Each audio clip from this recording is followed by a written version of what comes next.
خدا نہ خواستہ کسی کو دل کی تکلیف لاحق ہو جاتی ہے.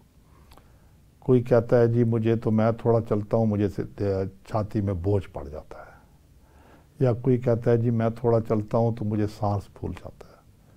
اچھا، کئی دفعہ یہ ہوتا ہے کہ چھاتی میں درد نہیں ہوتا لیکن lower and of the chest, یعنی کہ جہاں پہ آپ کا معدہ شروع ہوتا ہے وہاں پہ درد ہو جاتا ہے. تو اکثر لوگ یہ سمجھتے ہیں جی ہمیں تو معدے کا درد ہے. تو اس کو لائٹلی نہ لیں، اسپیشلی وہ لوگ جو 40 سال سے اوپر ہیں، فوراً جا کے اپنی ای سی جی کرائیں، کیونکہ کئی دفعہ دل کا درد اس جگہ پہ بھی ہو سکتا ہے. تو یہ ایسی بعض وہ یعنی کہ سچویشنز ہیں جس کو آپ نے سمجھنا ہے. ایک ٹپیکل دل کا درد کس قسم کا ہوتا ہے؟ یہ کویشچن ہے جو آپ کو پوچھنا چاہیے. وہ یہ ہوتا ہے کہ چھاتی پہ بوجھ پڑتا ہے. اگر آپ تیز تیز چلیں بوجھ پڑتا ہے، یا کئی لوگ کہتے ہیں کھانا کھانے کے بعد بوجھ پڑتا ہے، اور پھر کچھ لوگ کہتے ہیں جی یہ بازو کی طرف ریڈیٹ کرتا ہے، کچھ کہتے ہیں گردن کی طرف ریڈیٹ کرتا ہے، کچھ کہتے ہیں بیک میں ریڈیٹ کرتا ہے. تو یہ ساری کیا ہے؟ یہ ساری نشانیاں ہیں آپ کی دل کی تکالیف کی، یعنی کہ آپ کے دل کو ایڈیکویٹ جو آکسیجن ملنی چاہیے، جو خون کی سپلائی ملنی چاہیے، وہ نہیں مل رہی. تو اس کو آپ کو پھر اس میں فوراً ڈاکٹر کو رجوع کریں، یا کارڈیالوجی سینٹر جائیں، یا کسی کارڈیالوجسٹ کو ملیں، اپنی ای سی جی کرائیں. تو آگے پھر ڈاکٹر صاحب آپ کو مزید جو تحقیقات ہوں گی وہ کریں گے، اور وہ نتیجہ نکالیں گے کہ آپ کو کتنی تکلیف ہے اگر ہے، اور پھر اس کا کیا کرنا ہے.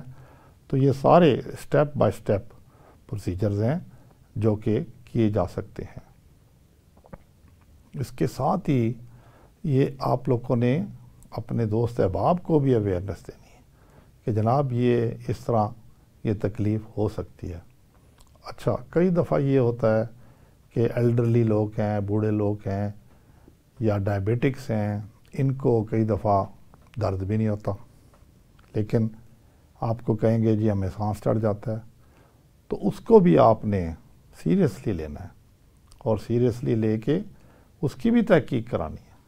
اس میں تحقیق میں ہمارے پاس مختلف ٹیسٹس ہیں، جس میں ہم ای سی جی سے شروع کرتے ہیں، ایکسرسائز ٹالرنس ٹیسٹ ہے، مشین پہ چلا کے کرتے ہیں، پھر تھیلیم سکین ہے، اس میں بھی کئی دفعہ ایکسرسائز بھی ہوتی ہے.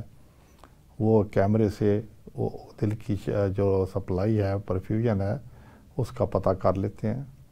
پھر سی ٹی اینجیوگرافی ہے جو سی ٹی سکین میں ہوتی ہے، نان انویزو ہے. پھر جو گولڈ سٹینڈرڈ ہے وہ کنونشنل کورونری اینجیوگرافی ہے جو کارڈیالوجسٹ کرتا ہے کارڈیالوجی سینٹر میں. تو اس سے یہ پتہ چلتا ہے کہ دل کی نالی میں کتنی تکلیف ہے اور کہاں پہ ہے. تو پھر اس میں آپ کا ڈاکٹر یا کارڈیالوجسٹ ڈیسائیڈ کرے گا کہ آپ کو مزید کون سی ٹریٹمنٹ چاہیے. آیا کہ آپ کو صرف دوائی دی جائے، یا آیا کہ آپ کو دل کی نالی کھولی جائے یعنی کہ اسٹینٹ کیا جائے، انجیوپلاسٹی اور اسٹینٹنگ کی جائے، یا آیا کہ تکلیف اتنی زیادہ ہے تو آپ کو بائی پاس آپریشن کی طرف ریفر کیا جائے. تو یہ سارے جو ہیں ٹیسٹ کر کے اس کے بعد ہی نتیجہ نکلے گا کہ کیا کرنا ہے. تو یہ بڑا ایک المیہ ہے کہ ہمارے ملک میں اور اس سب کانٹیننٹ میں دن بدن دل کی تکالیف بڑھ رہی ہیں. ڈائبٹیز کی ریشو بڑھ رہی ہے، جس کو ہم کہتے ہیں سگریٹ پینا، یہ بہت زیادہ بڑھ گیا ہے. تو ان چیزوں کو بڑا سمجھنا پڑے گا، یہ لوگوں کو بتانا پڑے گا بھئی آپ اگر کسی کو خدا نہ خواستہ ہے ابھی صحیح تکلیف بلڈ پریشر کی یا ڈائبٹیز کی، تو اس کو کنٹرول کریں. اس کو اچھے کنٹرول میں رکھیں گے تو آپ کی پریونشن ہو جائے گی، تو آپ کے دل کی نالیوں کی تکالیف سے بچ جائیں گے.